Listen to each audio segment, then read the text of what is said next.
mas essa pequena coisa faz a diferença no todo. Então, os irmãos que contribuíram de diversas formas, colocando na pasta um emblema, as irmãs na cozinha, tudo isso, tenho certeza que Deus não esquece do seu serviço. Eu tenho ouvido algumas pessoas, isso na internet é muito comum, você abre ali, tem uma opção de gente falando de Deus. E uma coisa que tem me chamado a atenção é que eles não deixam de estarem certos, mas o propósito de muitos deles é que não está correto. Fazer as coisas boas, ou seja, você ter uma atitude boa, caridosa, você ter um bom caráter, isso é necessário para a sua vida e a sua relação social. Mas essas coisas não salvam. Não são estas obras que levam você para o céu.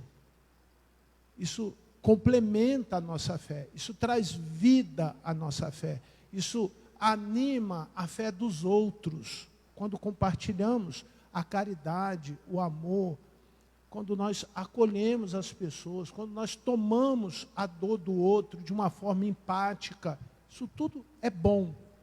Mas, quando você vai buscar a razão, o propósito, quando não é Cristo, não é graça. Quando não fazemos essas coisas por amor a Jesus Cristo, tentando resolver o pecado, tentando resolver os nossos problemas com Deus, com as nossas ações, isso não é bom. Essa é a minha informação aos irmãos.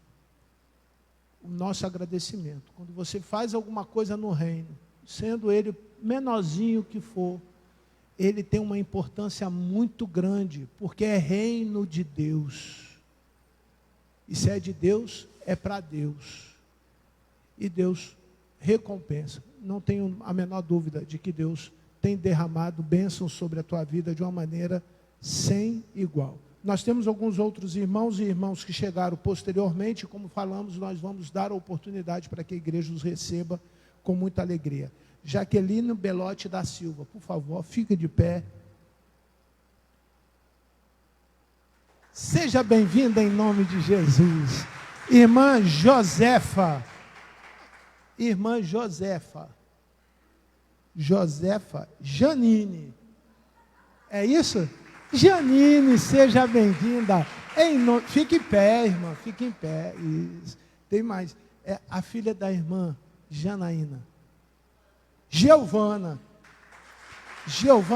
Deus abençoe em nome de Jesus. Cadê o Lucas? Cadê o Lucas Pimentel? Deve ter ido fazer alguma coisa. Ó, é uma jovem que tem que ser explorada, viu? Botar para trabalhar. Aí, ó, Jaqueline, irmã Janine, tudo tem que trabalhar. Tá certo? Sejam bem-vindas em nome de Jesus. Tome os seus assentos. Abra sua Bíblia, por favor, lá no livro de Salmo, capítulo 91.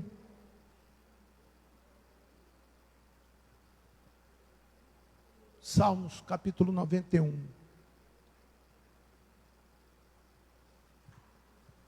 Pedrinho,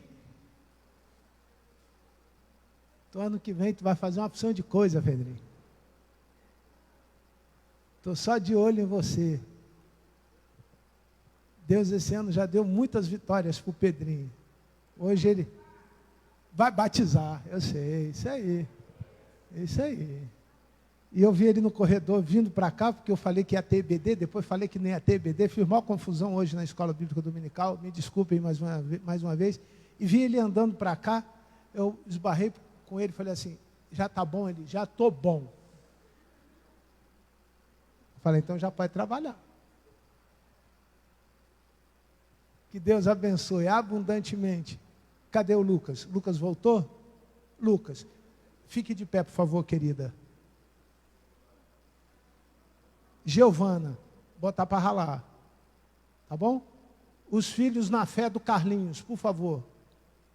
Os jovens, fiquem de pé, por favor. Aí, Luquinha, botar para ralar. Tá bom? Janine. É pró-jovem, vai, irmã Jeane, bota para ralar. Cadê o Pedrinho? Levanta a mão, Pedrinho. Olha lá. Já tem aí uma galerinha boa para a gente trabalhar, tá bom? Salmo 91, versículo 1 e 2. Apenas os versículos 1 e 2. Aquele que habita no esconderijo do Altíssimo e descansa à sombra do Onipotente. Verso 2. Diz o Senhor, Tu és o meu refúgio e a minha fortaleza, o meu Deus, em quem confio. Vamos orar, feche os seus olhos, vamos falar com Deus. Pai querido, bondoso Pai, muito obrigado pela manhã, pela alegria de estarmos aqui, certos de que o Senhor tem nos dado tantas bênçãos, mas esta, Senhor Deus, que declaramos através desse salmo, nós carecemos 24 horas. E sabemos que tudo gira em torno da nossa confiança em Ti. Em nome de Jesus. Amém. Eu fui a um sepultamento essa semana, e chegando lá, os filhos já estavam, de alguma forma, muito consternados, tristes. E, obrigado, amado. E eu reparei uma coisa, que faltava esperança naquele lugar. Eu já, confesso aos irmãos, que já fiz algumas centenas de sepultamento, e normalmente as características são as mesmas. Quando alguém de Jesus morre, você sabe a diferença daquele que morre sem Jesus. E eu fiquei muito triste. Fiquei triste porque uma pessoa morreu sem Jesus. E eu esperava, obviamente, pela aproximação do filho, em que me desse a oportunidade de falar, e eu separei esses versículos, esses 2 versículos, para meditar naquele dia. Então chegou alguém da capela, uma pessoa da pastoral, e falou. Logo depois chegou uma outra pessoa que identifiquei logo sendo espírita, falou. Depois entrou um budista, falou. Depois entrou um outro lá da família católico, falou. E o horário de 10 horas foi chegando e não me passaram a palavra para falar. Falei, então, Senhor, já que o Senhor falou para eu falar lá com eles, e eu não falei lá, a primeira oportunidade que eu tiver, eu vou falar na igreja. Por isso que eu estou trazendo esse texto para os irmãos. E qual é o fundamento da minha introdução? A Igreja Central do Rio de Janeiro teve alguns ciclos. E nós precisamos compreender que esses ciclos são naturais da igreja. Tempo onde havia muita prosperidade, tempo onde havia escassez, tempo onde tínhamos dificuldade de acomodar gente dentro da igreja, tempo onde temos bancos demais dentro da igreja, tempo onde as pessoas conviviam em paz, tempo onde havia muita briga. Nós vivíamos e temos esses ciclos porque fazem parte do organismo vivo da igreja. A igreja é um organismo vivo. Se tem gente, tem problema. Se tem problema, precisa de Jesus. Por isso que nós estamos aqui. Esta é uma particularidade. É a única instituição em que precisa de Deus. A igreja, ela precisa de Deus. E precisa de Deus para quê? Primeiro, para fazer ela se entender. E aí o apóstolo Paulo escreve à igreja dizendo que nós somos um corpo e bem ajustado nós crescemos. Uma igreja que precisa de um manual, uma instituição, como tantas outras instituições que existem regras estabelecidas através do CEO, alguém que estabelece como que funciona cada departamento daquela instituição. A igreja também tem um manual. E o nosso manual é a própria palavra de Deus. É a Bíblia, é o nosso manual. É a regra. É o fundamento da nossa fé. É o norte. É o que nos gera expectativas de bênção e também de disciplina, de correção, de ajustes. Mas uma coisa que eu tenho percebido que as igrejas têm esquecido, e por qualquer que seja a razão, talvez a distância tecnológica, essa igreja moderna, onde as pessoas se comunicam através do WhatsApp, veem o culto através da internet, isso nos afastou de alguma forma, e não é culpa da pandemia. A pandemia foi um momento específico da história que de alguma forma influenciou sim, mas não é a responsabilidade dela.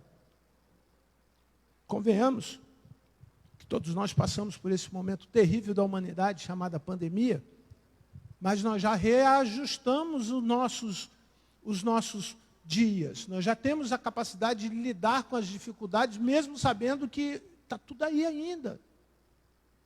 Mas a igreja tem perdido espaço por conta dessas necessidades de adaptações. Se não tivermos isso, falta isso. Se nós não nos adequarmos ao público, se o orador não tiver com as mesmas características, com a roupa, com o cabelo, com o brinco, com a tatuagem, ou até mesmo com batom. Eu vi uma pessoa pregando, prega até muito bem, e com os lábios vermelhos. Eu mandei mensagem para ele, falei, você está com algum problema na boca? Ele falou, não, eu fiz pigmentação. A harmonia facial. Falei, irmão, ficou igual boneca. Eu acho que ele não gostou mais não, porque ele me bloqueou.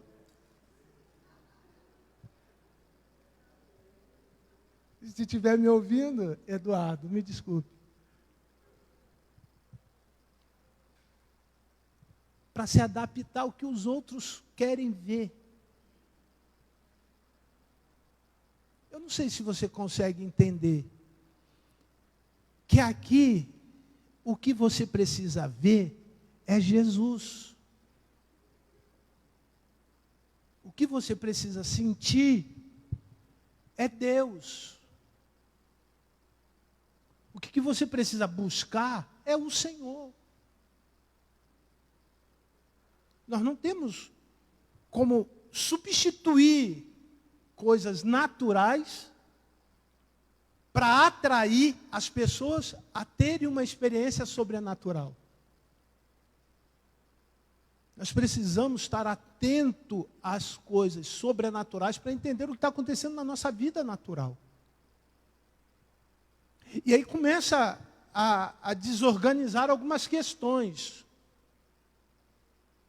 E não é só um problema teológico. Porque na grande maioria das vezes as pessoas que pregam, que tomam o púlpito, ou que têm a oratória, que fazem isso, fazem com eloquência, com qualidade. Alguns estudam para falar. Mas essencialmente, ou seja, está faltando sentimento. Porque se falta o sentimento, a paixão, as pessoas elas não são movidas pela recompensa. Elas são movidas pela paixão. A recompensa acaba. E graças a Deus que um dia, quando falaram de Jesus para mim, falou que a minha recompensa é no céu. A tua recompensa é na glória. Depois me enfiaram uma porção de coisa na cabeça. E algumas vezes eu até enganado pelas circunstâncias, entendi que essa recompensa eu tenho que viver aqui, nessa terra, e comer do bom, do melhor, viver daquilo que Deus tem para me dar. Quando na verdade a gente não sabe se é isso que Deus tem para você. Pode ter para o Manuel, mas pode não ser para mim. Era mais ou menos isso, e nessa direção, que eu iria falar no sepultamento. As pessoas estão preocupadas com um Deus que possa resolver os seus problemas aqui. Eu tenho certeza que você não está preocupado com isso, amém? Aqui não, aqui é consequência do seu serviço, do seu compromisso, da sua fidelidade, do seu amor, da sua vida com Deus, é consequência, porque Deus cumpre todas as suas promessas à igreja. Mas eu separei 3 coisas que eu acho importantes nesses 2 versículos e quero falar sobre eles. Primeiro, aquele que habita no esconderijo do Altíssimo, ou numa outra versão, aquele que vive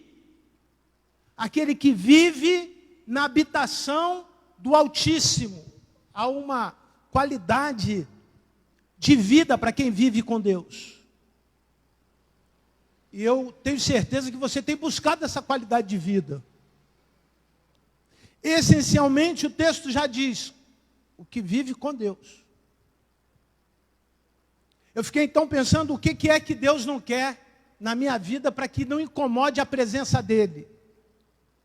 Deus não quer, em primeiro lugar, na minha vida e na tua vida, pecado. porque isso incomoda a Deus.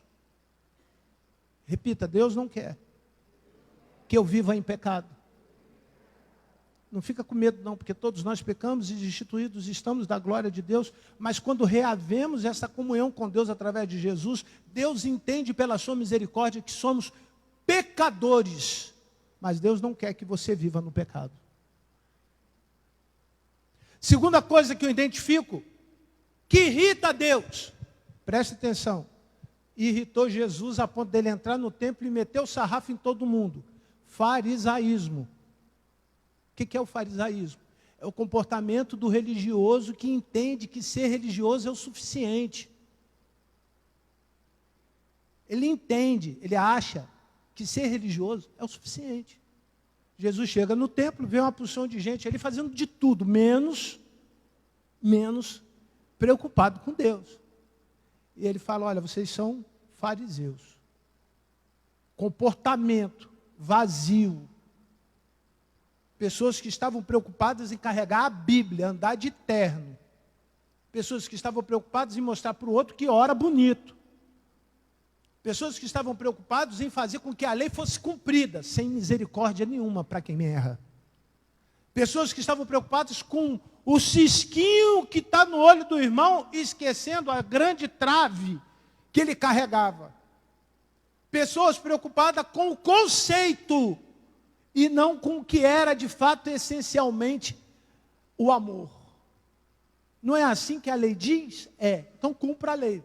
Vem cá, cumpra. Mas Senhor, pegamos esta mulher em adultério, o pecado. Tá, então taca a pedra nela. Se vocês não têm pecado, né? Mete pedrada nela. Isso incomoda a Deus. Pessoas na casa dele que não tenham essencialmente compromisso com o amor de Deus, com a bondade, com a misericórdia. Estão descomprometidos com Deus. Mas a terceira coisa que eu percebo, e que isso muitas vezes cai como uma pedrada no nosso telhado, Deus se incomoda com pessoas que estão desanimadas e frustradas com uma religião que não é de Deus. Quando Deus chama a Josué, a primeira coisa que ele diz para Josué, Josué, esquece o que aconteceu com Moisés. Ó, larga esse trem para lá. Tem de bom ânimo, varão. Passou, passou. Passou mesmo. Larga esse negócio para lá. Não vai seguir os mesmos caminhos, não, que você vai se arrepender. Tem de bom ânimo, eu sou contigo. Vamos lá, vamos carregar. Vamos mais um dia, mais 2 dias, mais 3 dias. Tem pessoas que têm uma frustração na infância, que transforma isso em frustração na adolescência, que leva isso para a fase adulta, chega na igreja, todo mundo, ninguém consegue lidar com essa pessoa.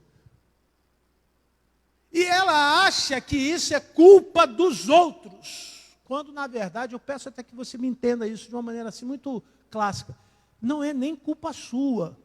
Então se desarme. E diga para o Senhor, Senhor, eu só não quero parar. Repita para mim, por favor, isso. Só não quero parar. Porque a coroa que está lá em Apocalipse, garantia de Deus diz assim, aqueles que permanecerem fiéis até a morte. É garantia para quem não parar. Segunda coisa que você precisa dizer todo dia, não vou atrasar ninguém. Pode ser que você esteja parado e contigo, sua mãe, seu pai, seu irmão, seu vizinho. Não vou atrasar ninguém, a ordem é para continuar.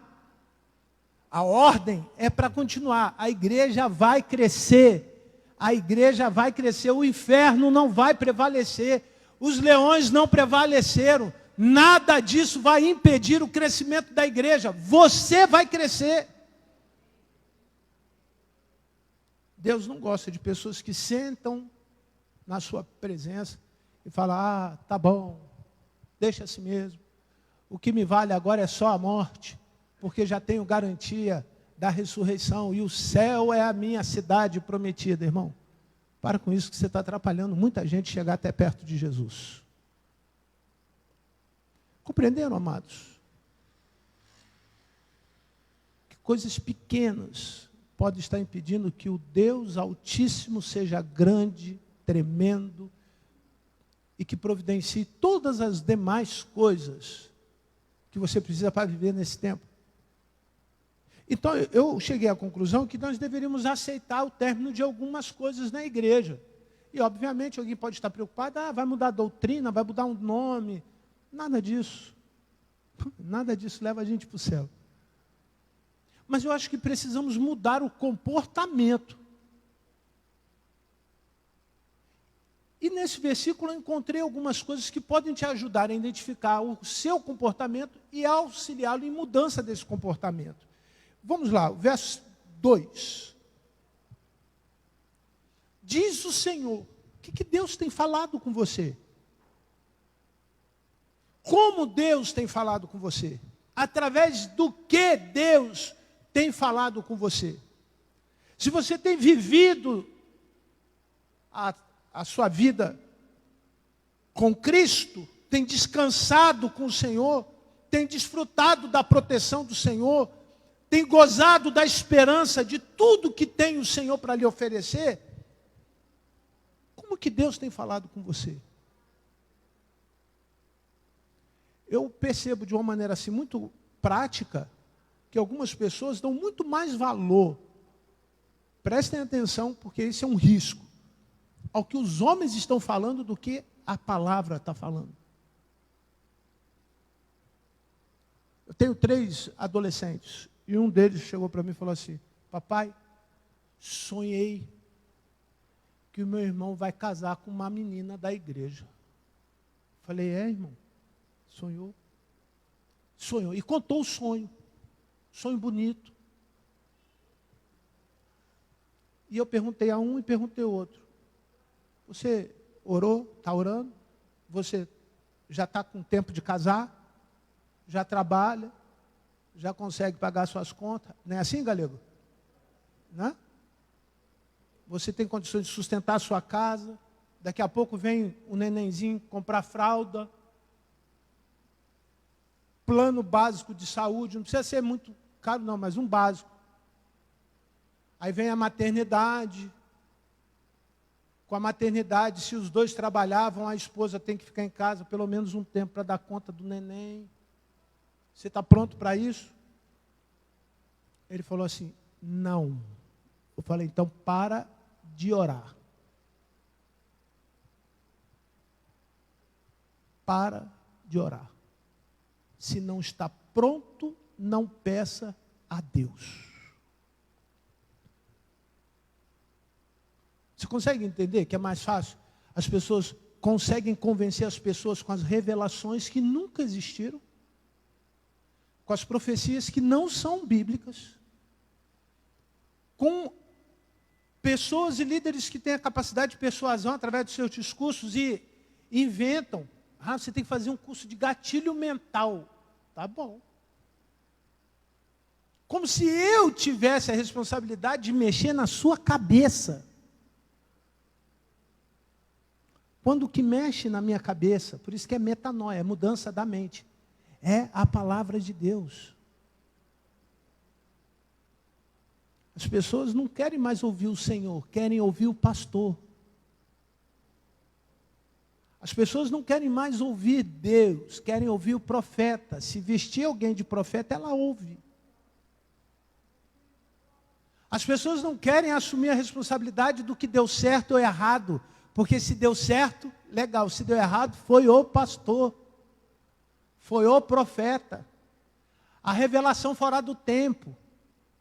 Ainda que todas essas coisas sejam possíveis, eu prefiro ouvir o Senhor. Será que é fácil ouvir o Senhor? Não. Mas o item anterior, se eu estou na casa dele, eu tenho relacionamento, eu tenho a chave da porta, ele me trata como alguém que está inserido no contexto, eu não sou um estranho, ele me conhece, eu o conheço. Então, só pelo simples fato de estar ali, essa é uma proteção que muita gente nunca teve. Só pelo simples fato de você estar na presença de Deus, Deus fala ao teu coração. Você sente paz, flui. Esta é a segurança que o salmista estava dizendo. É importante você compreender isso. Uma segurança que nasce no coração, no interior do ser humano, e ele é replicado, ele é dividido nas demais áreas da nossa vida. Todo mundo sabe que o estado do Rio de Janeiro não é um dos mais perigosos do Brasil. Você pegar a estatística, você vai ver, a Bahia mata mais gente do que o Rio de Janeiro. Tá certo? Está na estatística. Morre mais gente na Bahia, facada, pedrada, paulada, do que aqui de fuzil. O Rio de Janeiro tem hoje a média de 350 fuzis no Rio de Janeiro. Para vocês terem uma ideia, o Rebolás lá tem menos gente com fuzil, com poder de fogo, igual como tem no estado do Rio de Janeiro. Só para vocês terem uma ideia. Está tendo guerra agora, não está lá no Israel? Eles têm mais túnel, outras estratégias de guerra, mas tem menos fuzil do que a galera do Rio de Janeiro. Só para vocês entenderem como o Rio de Janeiro é. A segurança que você não tem lá fora, Deus te dá quando você está com o Senhor. Deus te dá.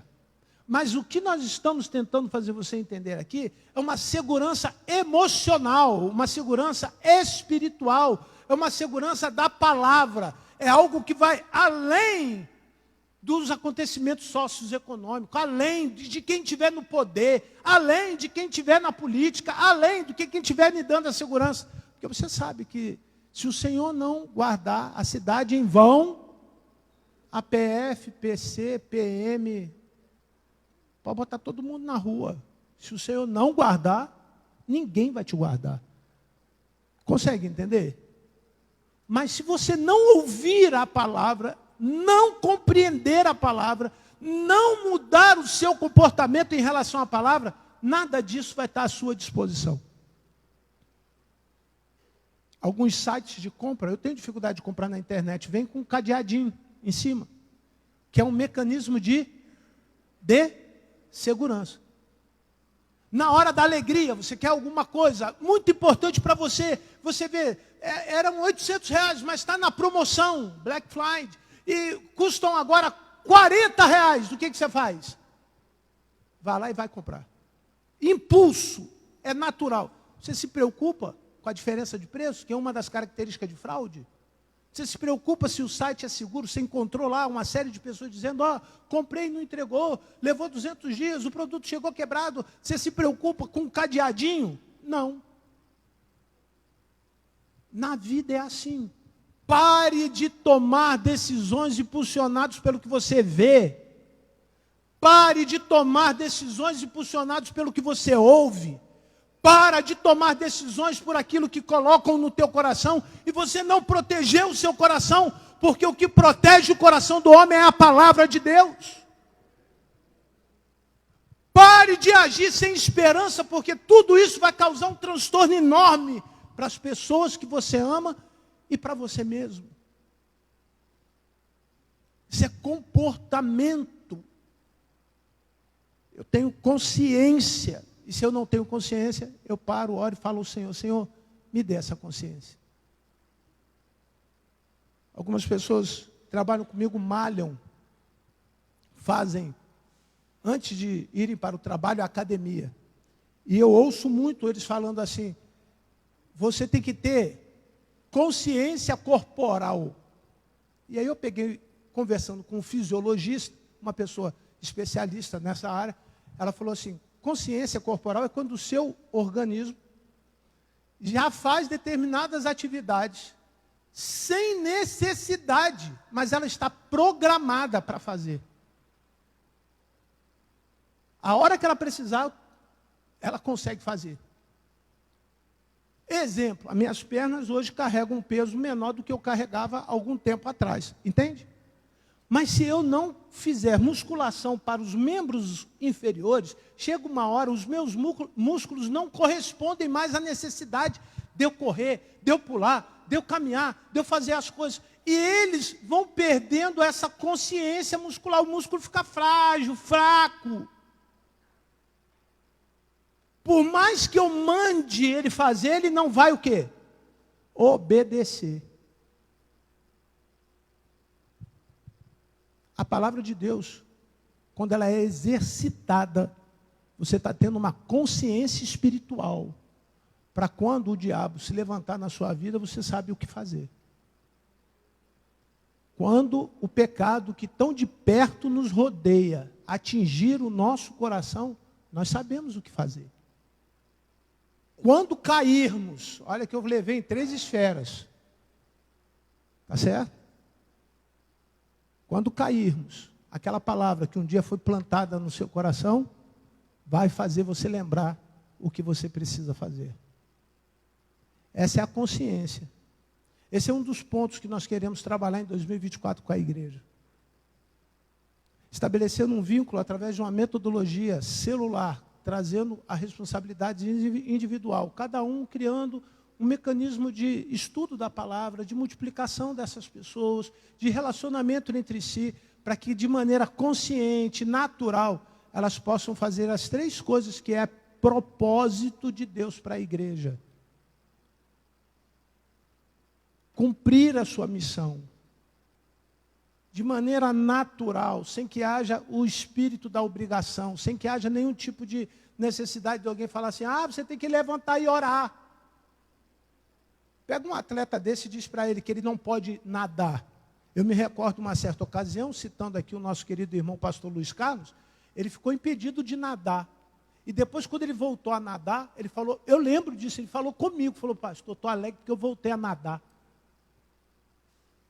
Pega um atleta de alta performance e fala assim, você vai parar de correr, o cara morre. Ele não consegue, fica doente.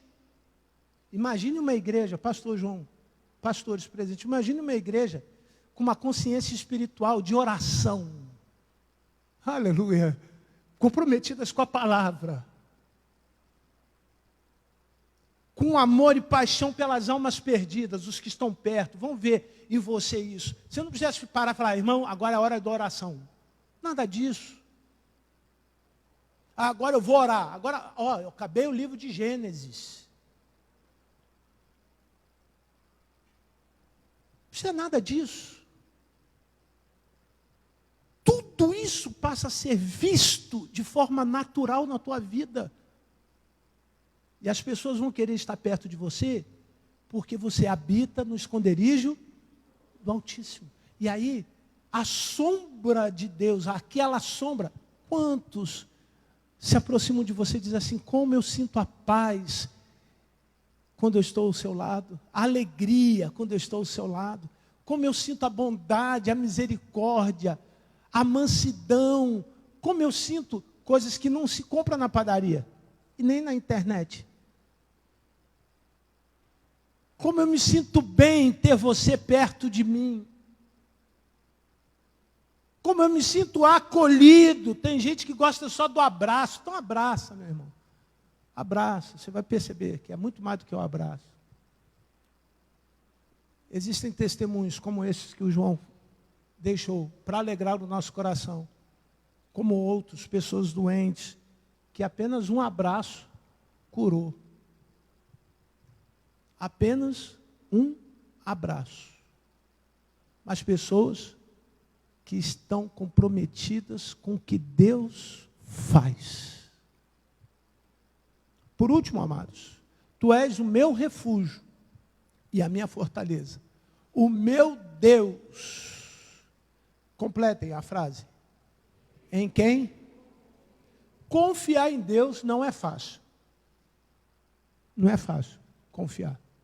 Quando tudo está bem, aí que vai criar uma dificuldade maior, porque as pessoas vão sempre dizer a associar o seu sucesso à sua capacidade. O seu sucesso às oportunidades. O seu sucesso àquilo que você herdou. O seu sucesso. Bom seria que todos nós lembrássemos que nós nascemos sem nada e quando morrermos não vamos levar nada. Bom seria.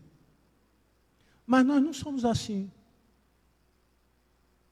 O orgulho, ele é ruim. E muitas vezes é o que antecipa toda a desgraça de uma pessoa. Tem pessoas que têm orgulho e batem no peito, eu já li a Bíblia 20 vezes. já orei, expulsei os demônios, já falei, fiz isto, aquilo, outro, tantas outras coisas maravilhosas. Tudo é bom, irmão. Não quero tirar de você o direito de fazer essas coisas. Mas essas coisas, não necessariamente, elas tratam de estar na casa de Deus. O que eu quero ressaltar, que o principal propósito deste tema, a proteção, e isso aos 112 anos, nós podemos ter certeza que esta é uma das garantias do Senhor para este lugar, que tudo que já aconteceu aqui de forma histórica, repita comigo após eu ter dito o que eu vou dizer. O mal nunca prevaleceu. Repita. O inferno nunca prevaleceu. A morte nunca prevaleceu. A derrota, olha, tantas outras coisas, nunca o mal venceu. Essa é a principal importância de você confiar em Deus. Deus vai sempre ganhar.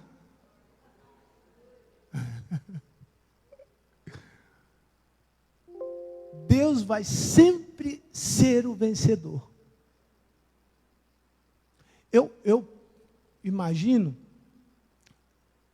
nessa vida de igreja aí, muitos anos, os dias que eu faltei à igreja. E depois fiz a análise. Faltar à igreja, se por alguma razão eu não pude estar na igreja. Não ganhei nada não estando na igreja. E por mais que a gente tenha intimidade, e a gente sabe que na intimidade existe conflitos, diferenças, problemas. Irmão, ainda assim, a igreja é o melhor lugar para você estar. Ainda assim. Não deveria ser assim, mas ainda assim. Passa tudo diante dos seus olhos. Principalmente quem viveu uma vida regada de pecado, de coisas ruins, de livramentos de morte. Tem pessoas que certamente tiveram testemunhos tremendos de que Deus arrancou ele lá do inferno. E você pergunta a essa pessoa, valeu a pena? Ela vai dizer, valeu a pena. Eu não quero outra coisa para minha família a não ser estarmos na presença de Deus. Existem resistência? Existe. Mas o salmista diz que existe recompensa. E eu vou para a minha conclusão final, que diz assim. Verso 15 e 16. 91, 15 e 16.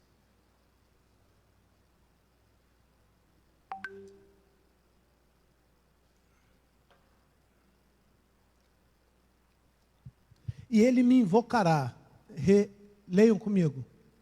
E eu, toda vez que você falar com Deus, Deus vai te responder. Amém? Pastor, Deus está em silêncio. Então, continue falando. Isso aqui me faz lembrar que Elias foi em um determinado lugar, num lugar monte, né? E chamou uma montoeira de profeta e falou assim, grita aí que vai ver que o teu Deus está o quê? Viajando, vai ver que ele foi ali. Irmão, o teu Deus não está viajando. Ele não descansa. Você pode chamar que ele vai te ouvir. Pastor, mas eu estou longe, afastado, vivendo uma vida de desgraça. Não importa. O teu Deus vai te ouvir. É o lugar seguro. Ele está dizendo aqui, ó, eu vou te ouvir. E o que mais? Na sua angústia, eu estarei com ele. Tempo de angústia, irmão, está vivendo? Tempo de angústia, tempo de dificuldade emocional. O que Deus está falando? Eu vou estar com você. tempo de depressão, de choro, está em casa, não sabe o que vai falar com Deus, de repente Deus começa a agir em você. É diferente o choro do pastor e o meu aqui. Porque eu já chorei 3 vezes aqui por motivos diferentes. Mas tem gente que está em casa, chora profundamente, não sabe por quê, toma remédio, continua chorando. Sabe o que falta em você? Jesus. Não estou dando a orientação para você parar de tomar o remédio, nada disso. Estou dizendo que falta Jesus. Bota mais Jesus. Falta o alface da sua salada. Pastor, estou de regime. Aí ele está comendo batata, macarrão. Não, mas é da proteína. Aí come 1 quilo de carne. Tá, mas cadê o alface? Não, alface eu não gosto não. Pastor, estou na igreja, já levei meu dízimo, Bíblia debaixo do braço, paletó, maior calorão, o cara pingando. Eu estou pingando, irmão. Já fiz, acabou meio-dia, meto o pé para casa. Esqueço da minha angústia. Mas esse versículo está dizendo que Deus vai cuidar da minha angústia. Às vezes Ele não me dá nem tempo de ter angústia. Porque aí eu vejo gente que tem tanta angústia. Tanta angústia. Uma menina tem 2 filhas. Uma pessoa. E a semana passada ela falou, você me libera para levar uma das minhas meninas no médico? Eu falei, libero. Ela encontrou que a outra gêmea está com câncer.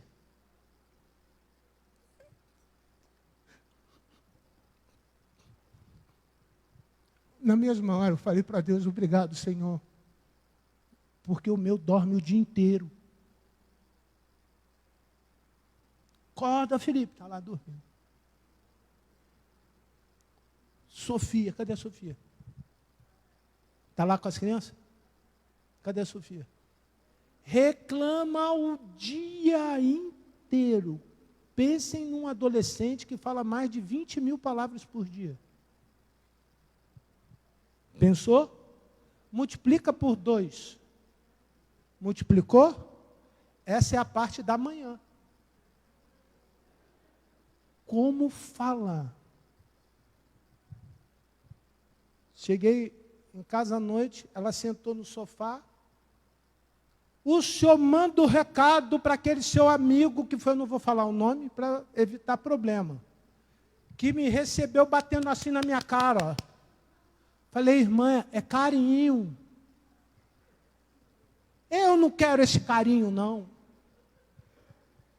Eu falei, eu vou dar o recado. Vou te levar lá no gabinete dele, na Alerj. Não precisa nem falar o nome. Para você falar com ele. Eu não gosto desse carinho, não. 15 anos, tá, irmão? Tem 17, 18. Não está na menopausa.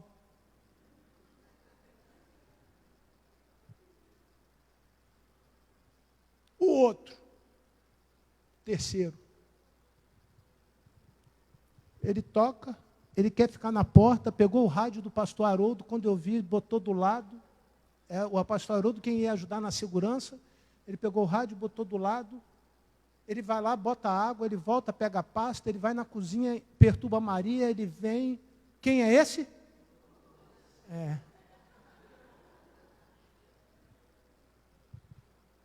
Esses são os meus filhos. Quando ela falou disso, eu lembrei, mas todos com saúde, todos bem, o Senhor livrando, todo dia. Eu me recordo, este ano, que um dia eu fui na escola porque um tomou uma bolada na cara, caiu, bateu com a cabeça no chão e foi parar no hospital.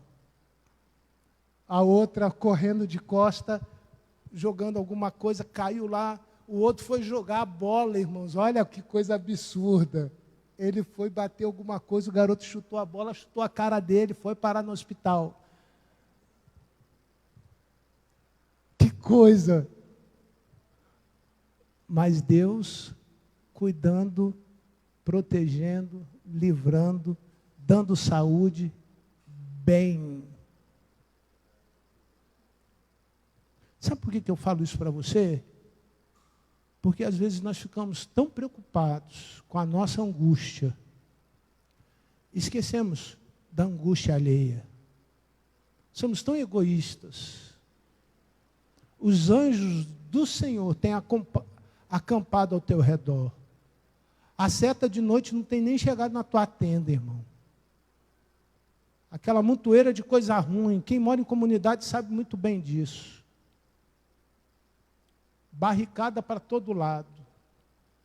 O dia que você tem que entrar num lugar, tem que acender seta, você não sabe, porque se ali mudou o comando e acender seta, eles te prendem. Se você não acender seta, eles te matam.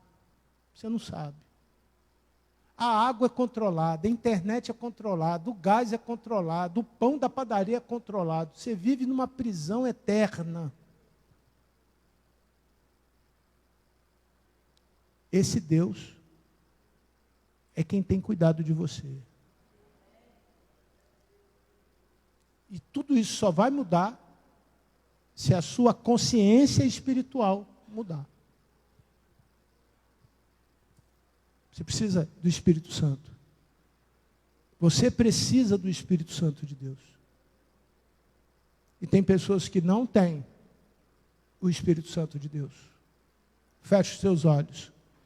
Para que você tenha o Espírito Santo de Deus, você precisa reconhecer Jesus como seu único e eterno Salvador. Receber no seu coração o Senhor Jesus.